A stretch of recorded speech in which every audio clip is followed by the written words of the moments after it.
अस्सलाम वालेकुम। Welcome back to our YouTube channel SC E-Learning।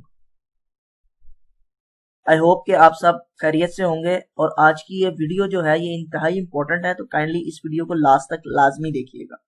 और अगर आप हमारे चैनल पर नए हैं तो काइंडली चैनल को सब्सक्राइब कीजिए और अगर आपको ये वीडियो अच्छी लगेगी तो इसे लाइक जरूर कीजिएगा, इसको शेयर जरूर कीजिएगा ताकि आपके साथ साथ दूसरों को भी इस वीडियो से फायदा पहुंचे। ये वीडियो इंपॉर्टेंट इसलिए है कि इस वीडियो में हमने कुछ क्यूरीज जो हमें रिसीव हो रही थी मुतवातर उनका आंसर किया है। ये वीडियो बनाने का बेसिक मकसद ये है कि आपके जो कुछ कंसर्न्स है उनको कवर अप किया जाए कि इंटरव्यू के हवाले से जो हमें रिसीव हो रहे थे मैसेजेस कि हम इंटरव्यू कैसे अटेम्प्ट करें। बाज लोगों को इंटरव्यू अटेम्प्ट नहीं सही होता, उनके पास स्किल तो अच्छी होती है लेकिन उनको मार्केट में जॉब ऑफर अच्छी नहीं मिलती। उसकी रीजन ये होती है कि उनका इंटरव्यू इतना अच्छा नहीं हुआ होता।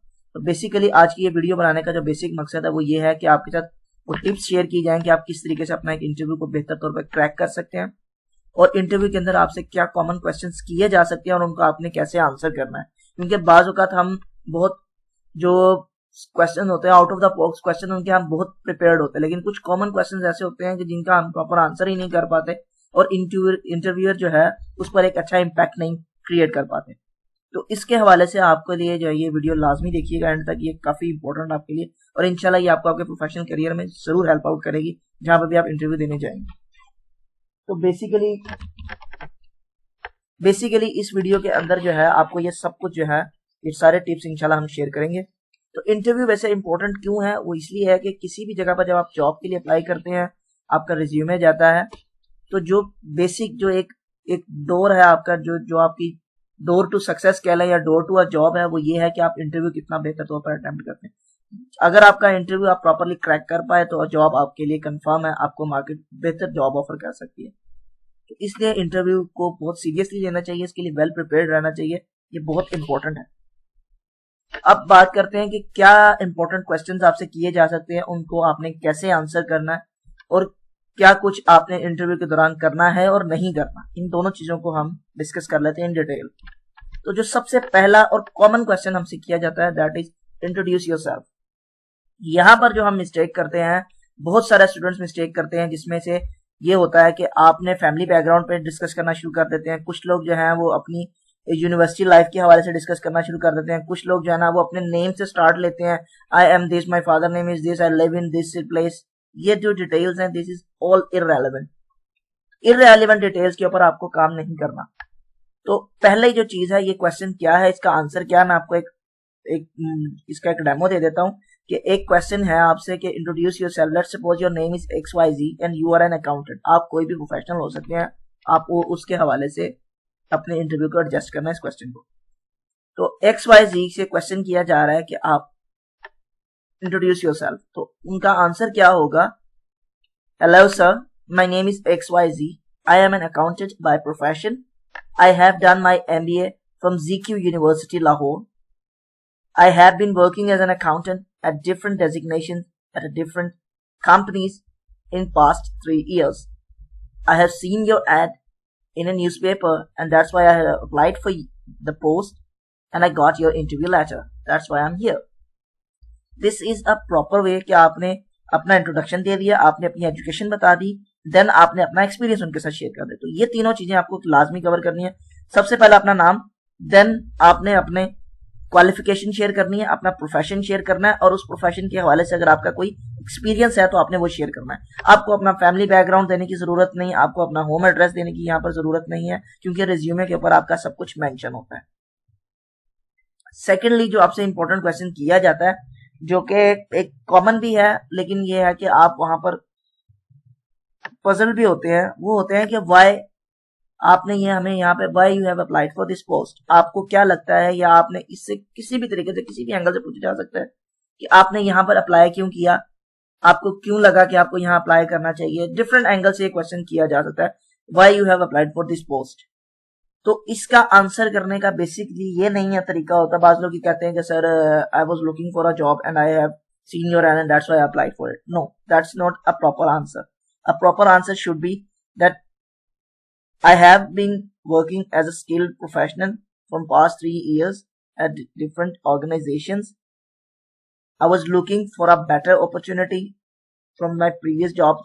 इस तरह भी हो सकता है। And if you are a newer अगर आप एक फ्रेश ग्रेजुएट हैं, आप एक फ्रेश ग्रेजुएट और मार्केट में अप्लाई कर रहे थे, देन उन्होंने आपसे पूछा कि वाई अस, तो आपको कंपनी की इंफॉर्मेशन आपको पता हो, फाउंडर कौन है, कंपनी स्टार्ट कहां से की, कंपनी के ग्रोथ क्या चल रही है, इन चीजों को आपको पिन पॉइंट करके उसका आंसर देना है कि that yo you let suppose एक ZQ कंपनी है, वो एक IT प्रोफेशनल कंपनी है, पास्ट 5 years का उनका एक ट्रैक रिकॉर्ड है, एक अच्छी कंपनी, एक रेनाउंड कंपनी। तो आपका आंसर ये होना चाहिए that I have applied for this post at your company because the ZQ company has a brand name in the IT profession and I wanted to be a part of this esteemed organization at a ZQ designation as I possess the skills and experience required by you। आपको उनको ये answer देने का मकसद क्या है कि जी आपने अप्लाई क्यों किया, because you know what is the job, you know what is the company and why you are applying, because you are competent enough, आप इस चीज के काबिल हैं, you deserve this job, that's why you are applying for it. तो इसको answer करने के लिए भी ये चीज इंपॉर्टेंट है। थर्डली जो हम मिस्टेक करते हैं किसी भी इंटरव्यू के अंदर, दैट इज हम फेस टू फेस कॉन्वर्सेशन में बिल्कुल फेल है। रिमेंबर वन थिंग, जब भी इंटरव्यू आपसे क्वेश्चन कर रहा है, you should be focusing on the interviewer, आपका face to face in contact होना चाहिए। अगर आप इधर उधर देखेंगे, your hand movement should be, your hand should be steady. एक प्रॉपर तरीका क्या है, ये आप पिक्चर में देख सकते हैं कि यहाँ पर 2 इंटरव्यूज के लिए बैठे हैं। Either you place your hands on the table जो आपके सामने होगी, जिसकी सेकंड रोज के ओपोनेंट एंड के ऊपर आपके पास इंटरव्यूअर होगा, या आप अपनी लेग्स के ऊपर रखें जो कि आपके हैंड मूवमेंट जो है इंटरव्यूअर को नजर ना आए। समटाइम्स कुछ जेस्चर्स के लिए आपको अपना हैंड मूवमेंट उनके पास शो करना पड़ता है। फॉर एग्जाम्पल आप किसी लेट सपोज आपको कोई एक्सपीरियंस शेयर करने के लिए आपको यूज करना है, लेकिन इसकी मूवमेंट मिनिमम रहे, आपकी पोस्टर बिल्कुल स्ट्रेट रहे, आपकी आई मूवमेंट आई कांटेक्ट रहे। ये ना हो कि आप वहां पे फ्लॉस पड़ी या फ्लॉस को देख रहे हैं, कोई लेट सपोज एक फ्लावर पॉट पड़ा है आपने वहां पर नजर रखी हुई है। No, you should be competent enough, you should be confident enough कि आपको ये जॉब मिलेगी। एक चीज और जो बहुत इंपॉर्टेंट चीज है, इंटरव्यू के अंदर बहुत काम आती है, बहुत सारे लोगों को जब हमने गाइड किया था उनको इस चीज से बहुत हेल्प आउट होती है, दैट इज आपके अंदर सेल्फ कॉन्फिडेंट। आपको ये बिलीव हो कि this job is for me and I will achieve this job and I will get this job. क्यों? क्योंकि आपके अंदर जब आप सेल्फ कॉन्फिडेंस से एक इंटरव्यू देने जाएंगे, 90% आपको जॉब सिक्योर करते हैं, उसकी रीजन ये होती है कि आपका जो कॉन्फिडेंस लेवल है वो एक बूस्ट कर चुका होता है, आपको अपनी चीजें एक्सप्लेन करनी आ जाती हैं, आप पजल नहीं होते। जब आपको ये शक होगा कि शायद मिले ना मिले, तब आपका इंटरव्यू कभी भी अच्छा नहीं होगा। तो पॉजिटिव एटीट्यूड जो है ना वो किया।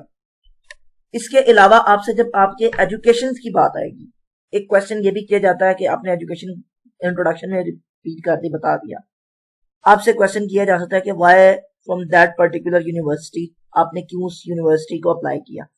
एक बात, इसके साथ एक क्वेश्चन और भी होता है। तो पहले इस क्वेश्चन को एड्रेस करने का मकसद क्या होता है कि I have done this my MBA from ZQ university because it is a top high rated university, या it is one of the best universities in Lahore and they were providing MBA at a great cost and as well as a great training facility and a great learning facility। आपने उस university के हवाले से बताना है कि उस university से करने का मकसद क्या था, कि वो वहां पर आपको एक अच्छा एनवायरनमेंट मिल रहा था, आपकी लर्निंग एक्सपीरियंस बहुत अच्छा रहा, you got better skills and better experiences. तो ये भी एक्सप्लेन। और दूसरे नंबर पर आपसे क्वेश्चन ये किया जाता है व्हाई दैट पर्टिकुलर डिग्री, आपने ये फील्ड ही क्यों चुनी। अब यहाँ पर हम अगर एक इंटरव्यू के लिए आप गए, यू विल बी स्टन्ड कि आपको समझ ही नहीं आएगी कि आपने इसका जवाब क्या देना है। तो इसके लिए भी आपको इस तैयार रहना है कि आपसे पूछा जाता है कि why you join this degree. यहां पर आपका आंसर करने के लिए जो बेसिक तरीका है या जो बेसिक एक सेट ऑफ रूल्स कह लें, वो ये है कि आपने अपनी डिग्री चूज क्यों की थी। बिकॉज आपने फिर यहाँ पर अपने आप को प्रोफेशनल शो करना है कि हाँ जी मैंने ये डिग्री इसलिए चूज की थी। लेट सपोज एक अकाउंट्स का प्रोफेशनल है, वो जॉब के लिए गया है, तो he should be competent enough that I like the numbers, I like to add the business. I was pursuing a career in business, and then when I joined the MBA or BBA honors, जो कि business की एक primary degree है, and then when I started learning and started my education in a business profession, then I got attracted by the accounts profession, I got attracted because I like the numbers, so I got attracted by the accounts auditing, so that's why I chose this particular field. आपको आपकी field पर grip होनी चाहिए कि आपने accounts क्यों choose किया, आपने मार्केटिंग क्यों चूज की, why you became a doctor. Doctors के लिए स्पेशली लोग कहते हैं कि जी हमने ये एक इंसानी जज्बे के तहत खिदमत के लिए यह फील्ड चुनी थी. नो, दैट्स नॉट अ वे, क्योंकि आप जॉब करने जा रहे हैं, वहां पर आप इंसानी खिदमत नहीं कर रहे, आपको वहां से अर्निंग होगी. तो दे स्ट्रेट अवे आपको आंसर दे सकते हैं कि आप एक प्राइवेट फ्री क्लिनिक खोल लें, आप जॉब के लिए क्यों अप्लाई कर रहे हैं. So your answer should be कि मेरा काम था, आई लाइक दिस प्रोफेशन. इस प्रोफेशन में आपको लोगों की जान बचाने का मौका मिलता है, और एक जान बचाने का मौका मिलने के साथ साथ आपको एक रिस्पेक्ट, एक स्टीम करियर मिलता है. And it is my passion, that's why I joined कि मैं लोगों की जान बचाऊं, और एक बेहतर इदारे के अंदर जहां पर मेजोरिटी लोग आते हैं, इसलिए मैं इस इदारे के साथ जुड़ना चाहता हूं या चाहती हूँ. तो इस चीज को आपने बहुत ज्यादा इन चीजों को कवर अप रखना है कि डिग्री क्यों चूज की थी, डिग्री के की पॉइंट्स क्या हैं, आपको पता हो आपकी डिग्री के अंदर स्पेशलिटीज क्या हैं, तो आपको इन चीजों के हवाले से भी आइडियाज हो. इसके बाद आपसे पूछा जा सकता है, आप फ्रेशर हैं तो आपसे पूछा जाएगा कि आपका एक्सपीरियंस नहीं है, या आप एक्सपीरियंस्ड हैं और आप किसी ऑर्गेनाइजेशन से मूव कर आ रहे हैं, तो आपसे पूछेंगे why you have moved. So experience के हवाले से आपको याद रखना है कि I had the know-how about this profession, I had the know-how about this job description, I know what to do, but I didn't have the experience as I have been graduated from a few months. Yeah, I have graduated just now, I'm a fresher, so that's why I don't have the experience. But if you provide me this opportunity, I will be a fruitful and a competent resource for your company, and I'll gain inshallah enough experience from your organization, and I will add up in your services or in your business. कि आप उनको value addition कर सकते हैं, आप उनके लिए एक वैल्यूएबल रिसोर्स हो सकते हैं. बिजनेस के आइडियाज आपको है, आपको आपके प्रोफेशन के हवाले से पता है, आपको इसके बेसिक नॉलेज है, आपको काम करने के तरीकेकार से आप फेमिलियर हैं. एंड अल्टरनेटली अगर आप किसी कंपनी से मूव करें, वो पूछते हैं क्यों, तो एक बात तो ये होती है कि नेवर एवर से दैट कि मुझे लास्ट ऑर्गेनाइजेशन में पे थोड़ी थी. नेवर एवर से दैट मेरे पास जो है that I don't like the company, I had the issues. आपका प्रोफेशनल आंसर क्या होना चाहिए, that I wanted to move from the previous designation और previous organisation to self grow my career.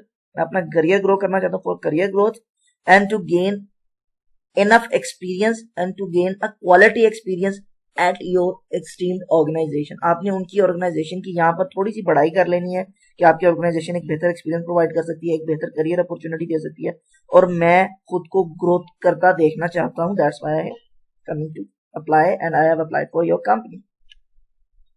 इसके बाद जो चीज आपसे पूछी जा सकती है, वो हमेशा पूछते हैं कि explain your skills, why we hire you, आपके पास क्या स्किल्स हैं, आपको किस बेसिस के ऊपर रखा जाए. तो स्किल्स के अंदर आपने हमेशा याद रखना है, एक होते हैं हमारे प्रोफेशनल स्किल्स, एक होते हैं कम्युनिकेशन स्किल्स, एक होते हैं सॉफ्ट स्किल्स, और एक होते हैं हमारे analytical skills. Start with your professional skills. आपने क्या किया, आपने अकाउंट प्रोफेशन पढ़ा, आपने मेडिसिन पढ़ी, आपने लेट्स सपोज फिजियोथेरेपी पढ़ी हुई है, लेट्स सपोज आप एक इंजीनियर हैं, आप एक आईटी प्रोफेशनल है, तो उस पर्टिकुलर फील्ड में क्या स्पेशल स्किल आपके पास है जो कि आपको बाकी लोगों से, बाकी कैंडिडेट से अपर हैंड पर रखती है. देन आपके पास कम्युनिकेशन. किसी भी जॉब के लिए आप अप्लाई करें, you must have a brilliant communication skills. Business communication का आपको पता हो, आपको प्रॉपर वे ऑफ रिपोर्टिंग आपको पता हो, आपको प्रॉपर लेटर्स ईमेल्स टाइप करनी आती हो, आपको कम्युनिकेशंस का पता हो, वन वे टू वे, आपको कम्युनिकेशंस के चैनल्स का पता हो. तो you should be familiar with your communication skills and communication mediums. Then आपके पास कंप्यूटर आजकल की एक इंपॉर्टेंट नेसेसरी. आप किसी भी जॉब पर जाएंगे, आपके पास सॉफ्ट स्किल क्या है कि आपको MS Word, MS Office, MS Excel पे आपको ग्रिप होनी चाहिए. आपके पास कंप्यूटर की बेसिक कंप्यूटर को आपको ऑपरेट करना आना चाहिए, आपको रिपोर्टिंग स्किल्स आनी चाहिए.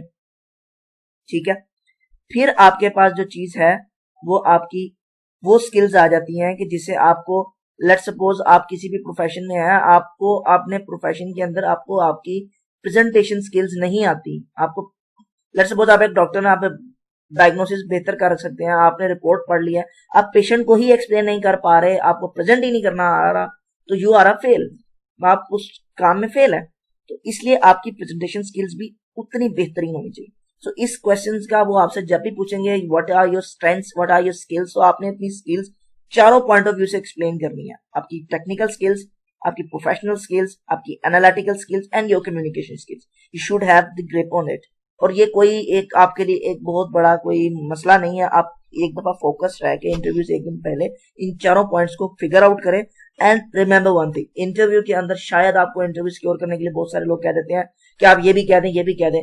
Never ever lie about your skills, क्योंकि हो सकता है आप कह दें कि मैं बहुत अच्छी कम्युनिकेशन स्किल्स है, and on the first day of your job आपको कोई ईमेल टाइप करने को कह दी जाए and you can't do that, तो आपको वो फायर भी कर सकते हैं। You might get humiliated by your seniors और एनीथिंग लाइक दैट।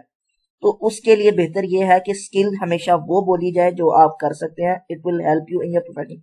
माइट भी आपको जॉब फर्स्ट जॉब ना मिले, सेकंड जॉब तक आप वो स्किल पॉलिश कर ले, but never lie about your skills, और स्किल को पॉलिश लाजमी करें। और इन चारों टाइप से आपको स्किल्स आपकी हो, क्योंकि अगर आपको एम्प्लॉय आपको किस बेसिस पे रखता है, एजुकेशन के लिए वहां पर 15 कैंडिडेट्स आए, सबके पास सेम एजुकेशन हो सकती है, they might have the experiences, but जिस चीज ने एम्प्लॉय को जो चीज अट्रैक्ट करेगी वो आपकी ये चारों स्किल्स हैं। इनमें से आप इन चारों में से किस किस स्किल पर आप किस किस लेवल पर हैं। एम्प्लॉय को इन चीजों से इंटरेस्ट है कि उसका काम, जो एम्प्लॉयर है उसको इस चीज से इंटरेस्ट है कि आपका काम, आप उसका काम कैसे और कितने बेहतर तरीके पर, कितनी एफिशिएंसी के साथ कंप्लीट कर सकते हैं। और इस last but not the least एक क्वेश्चन जो बहुत ज्यादा इंपॉर्टेंट है, that is your future goal. यहां पर आकर हम परेशान हो जाते हैं, हम फैंटेसीज क्रिएट करना शुरू कर देते हैं, घर बनाना है, मुझे 2 लाख रुपए पर मंथ कमाना है, मुझे ये करना है, मुझे वो। That is not the right answer for a job interview. Personal आप फ्रेंड के साथ डिस्कस कर सकते हैं, you can discuss anything in your life goal, but remember one thing, always talk about your professional goals. अच्छा, आप professional गोल में ये नहीं हो सकता कि मैंने अभी लेट्स सपोज एक एमबीए किया है और मैं चाहता हूं मैं 2 साल बाद जनाब 2.5 लाख रुपए तनख्वाह कमा दूं। It is unprofessional, it's not professional. आपका गोल क्या है? That I wanted to see myself as growing in this particular field, and after a certain period at a managerial position, at a higher position, and as well as I wanted to gain further education, further professional qualification in this particular field. Let's suppose आप MBA हैं तो मैं master, आप MPhil करने जा रहे हैं। Let's suppose you are a doctor, you are an MBBS, you wanted to do further specialization, आप अपनी फील्ड के अंदर स्पेशल, आपको एम्प्लॉय को फर्दर 5 years अहेड की पिक्चर दिखानी है, that you are not a stagnant person. आप एक जगह पे फिक्स होने नहीं है। You don't wanted to do a 9 to 5 job, you wanted to earn a career, you are here for a professional career. तो करियर के लिए आप वहां पर गए थे, आप एक आधे घंटे की 9 से 5 की जॉब करने नहीं गए। You wanted to grow as a professional in a particular career. जब एम्प्लॉय को नजर आएगा that you are competent enough, you are good, you had the skills, you know the work environment, and then plus point उसको नजर आएगा कि आप एक प्रोग्रेसिव माइंडसेट के साथ आए हैं, आपको आगे फर्दर स्टडी करनी है। क्योंकि जब आप फर्दर स्टडी करेंगे, आप फर्दर ग्रो करेंगे, तो on the other hand employ को नजर आ रहा है कि एम्प्लॉयर को कि उसकी कंपनी को ही बेनिफिट होगा। आप अगर प्रोफेशनल क्वालिफिकेशन में एडवांस करते जाएंगे तो आप वैल्यू एडिशन के लिए, आपके पास एक्सपीरियंस के लिए, प्रैक्टिस के लिए आपके पास एनवायरमेंट क्या है, वही ऑफिस, आप वहीं पर ही वो जो नई चीजें आप लर्न करेंगे, इंप्लीमेंट करेंगे, तो उसका डायरेक्ट बेनिफिट हमेशा एम्प्लॉयर को जाएगा। तो एम्प्लॉयर कभी भी ऐसे प्रोग्रेसिव एम्प्लॉय को कभी छोड़ना नहीं चाहता। Let's suppose in future you got an opportunity, आपको एक अपॉर्चुनिटी नजर आ रही है, लेट्स पे आपको ज्यादा मिल रही है, तो एम्प्लॉय विल रिटेन यू, क्योंकि आपको उसको पता है कि this guy is a professional, he is growing at a rapid rate, तो वो आपको रिटेन करने की कोशिश करेगा। आपको एक प्रॉपर वैल्यू मिलेगी कंपनी के अंदर, आपको एक रिस्पेक्ट मिलेगी, and you will earn the value you deserve. आप जो डिजर्व करते हैं उससे ज्यादा तो शायद नहीं अर्न कर पाएंगे, बट यू डिजर्व, आप उससे अंडर कभी नहीं जाएंगे। सो आई होप आपको ये वीडियो पसंद आई होगी। इस वीडियो के हवाले से अगर कोई क्वेश्चंस आपको लगता है कि जो कवर नहीं हुए, तो काइंडली उनके आप कमेंट कीजिएगा, हम आपको कमेंट में इसका रिप्लाई जरूर देंगे, and we are looking forward for your feedback. आजकल वीडियोस पे फीडबैक जो था वो हमें काफी कम नजर आ रहा है, so kindly if you had any query, we are open for that. आप जो है फ्रीली हमसे अपनी क्यूरीज के आंसर ले सकते हैं। कमेंट कीजिए किसी क्वेश्चन के हवाले से, कोई क्यूरी है, कोई प्रॉब्लम है, कोई इशू है, so we are always available and we are ready to help you out. I hope you like the video. Kindly इस वीडियो को लाइक कीजिए, शेयर कीजिए, and do subscribe our YouTube channel, क्योंकि आपकी support ही जो है हमें मोटिवेट करेगी to make further videos, quality content, and a helpful video or study material for you. And that's the end. Inshallah, we'll meet you in the next video. Allah Hafiz.